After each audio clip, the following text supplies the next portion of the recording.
Rendons grâce à Dieu, Maître absolu du temps et guide suprême de nos pas, pour nous avoir accordé cette faveur afin de procéder à l'ouverture de la 11e conférence d'exposition du café africain organisée dans le cadre de l'association African Fine Coffee Association AFCA en cycle sur le thème spécial rendez-vous sur les rives des Grands Lacs pour une redynamisation durable de la filière café. Avant de continuer, nous voudrions d'abord vous inviter à vous lever afin d'observer une minute de silence en hommage aux victimes de la pluie diluvienne qui s'est abattue sur Bujumbura le 11 février 2014. Merci. Je vous souhaite tous le bienvenu au Burundi. Sentez-vous comme chez vous, au Burundi, votre second pays. Excellences, honorables, mesdames, messieurs, le thème choisi pour cette année 2014 vient au point nommé où notre pays est en train de promouvoir la production du café de spécialité pour maintenir et élargir les marchés de café burundais afin d'obtenir des prix permettant de rémunérer correctement les efforts de producteurs. Je remercie donc l'African Fine Coffee Association d'avoir choisi notre pays pour abriter cette 11e conférence et exposition des bons cafés des pays membres de l'AFCA, étant donné que le rôle essentiel que joue le café dans l'économie burundaise. Il est le principal produit d'exportation, fournissant 60 à 80% des revenus des devises étrangères et un revenu important pour environ 600 000 familles de cafécultrices. Honorables, Excellences, distingués invités, Mesdames, Messieurs, chers invités, vu le rôle que le café joue dans l'économie burundaise, le gouvernement s'est fixé 3 objectifs, à savoir, premièrement, améliorer la production à travers la redynamisation de cette filière en faisant face au phénomène de cyclicité et de l'amplitude de production d'une année à l'autre. Secondement, augmenter le revenu des producteurs par une amélioration palpable de la production. Et enfin, troisièmement, augmenter les recettes en devises par une production de café de spécialité et une amélioration des stratégies de commercialisation. Ces objectifs se concrétisent par des actions que nous avons déjà initiées et continuons à faire, qui sont les suivantes.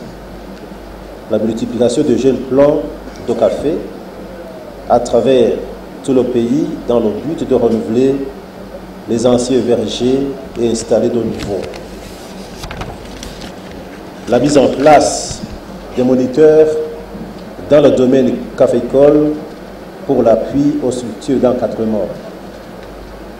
L'implication de l'administration locale de la caféculture pour une sensibilisation des caféculteurs sur les bonnes pratiques de production. L'appui aux recherches sur le café visant l'amélioration de la productivité et de la qualité. L'appui à la création de nouvelles coopératives de caféculteurs dans les zones les plus productrices de café et dans les régions non couvertes par des stations de lavage. L'appui au programme de construction de mini-stations de dépulpage, lavage dans les zones non couvertes par les stations de lavage. La subvention des intrants caféicoles pour tous les caféculteurs. Le renforcement des capacités des représentants des caféculteurs et des caféculteurs eux-mêmes. le suivi de l'utilisation des engrais sur le café par les caféculteurs pour éviter les détournements au profit des autres cultures. Et enfin, l'appui financier des caféculteurs organisés en coopérative et la mise en place d'un fonds de microfinance pour les caféculteurs. Pour opérationnaliser ces actions, 2 structures sont à l'œuvre. Il s'agit de l'autorité de régulation de la filière café du Burundi, Afrique en cible, Intercafé Burundi. La deuxième structure, qui est l'Intercafé Burundi, a pour rôle d'assurer l'opérationnalisation de la filière de la production à l'exportation. Excellences et distingués invités, mesdames, messieurs, si nous voulons hausser notre économie, nous devons initier dans nos pays respectifs des stratégies et des politiques appropriées telles que la création et l'amélioration des infrastructures de production, l'adoption des technologies de production et de techniques agricoles en collaboration avec les partenaires techniques et financiers.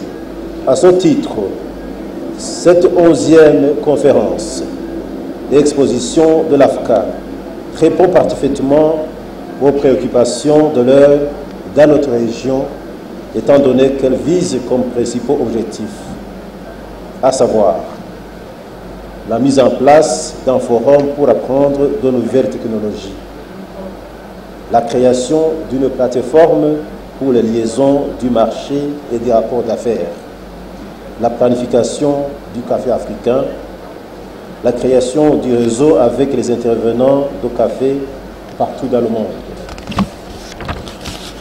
la création d'une plateforme parfaite pour le partage des expériences, pour rassembler les informations valables de café et pour établir les relations commerciales et l'interaction d'acheteurs et vendeurs. Le renforcement des perspectives internationales de nos pays et enfin l'attraction de plus d'investissements dans l'ensemble ainsi que la vente de plus de café à un meilleur prix.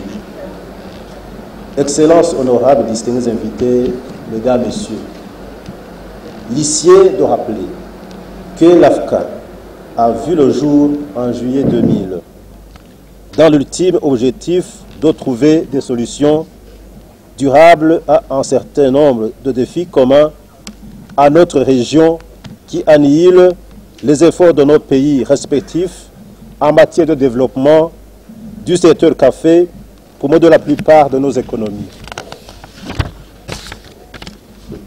Des progrès notables ont été enregistrés ces dernières années en matière de développement de la filière café, mais force est de reconnaître que le taux de croissance de la production caféicole est toujours inférieur.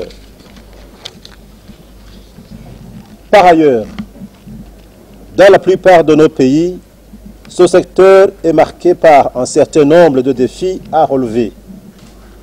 L'AFCA, donc, est appelée pour nous aider à surmonter ces défis pour une augmentation de la production. Le gouvernement du Burundi apprécie hautement les réalisations de l'AFCA pour le bénéfice des pays membres en général et du Burundi en particulier. Notre souhait est que cette association soit un véritable leader d'origine du café de qualité dans le monde. Des thèmes aussi riches que variés seront développés par d'éminents experts durant cette conférence et exposition. Ils permettront aux participants de faire des échanges et débats que nous souhaitons fructueux afin de s'enrichir mutuellement de leurs expériences, de se rendre compte des progrès déjà accomplis et des défis qui demeurent à relever dans le secteur. Nous attendons des présentes assises de Bujumbura des recommandations pertinentes à mettre en œuvre par l'AFCA et les pays membres pour une promotion durable de la filière caféicole et partant le rehaussement de nos économies respectives. Je voudrais terminer mon allocution en réitérant les remerciements du gouvernement du Burundi et des gouvernements ici présents à l'endroit de l'AFCA pour les différents appuis accordés à nos pays respectifs. Les sentiments de gratitude et de reconnaissance sont également adressés aux responsables de l'AFCA pour l'excellent travail accompli pour le rayonnement de cette dernière et pour de nombreuses réalisations à l'actif de l'association pour le bénéfice de nos pays respectifs. Je profite de cette occasion pour remercier tous les partenaires techniques et financiers pour leurs appuis multiformes accordés à notre pays en général et en particulier au secteur agricole qui contribue grandement à la promotion des activités agro-pastorales.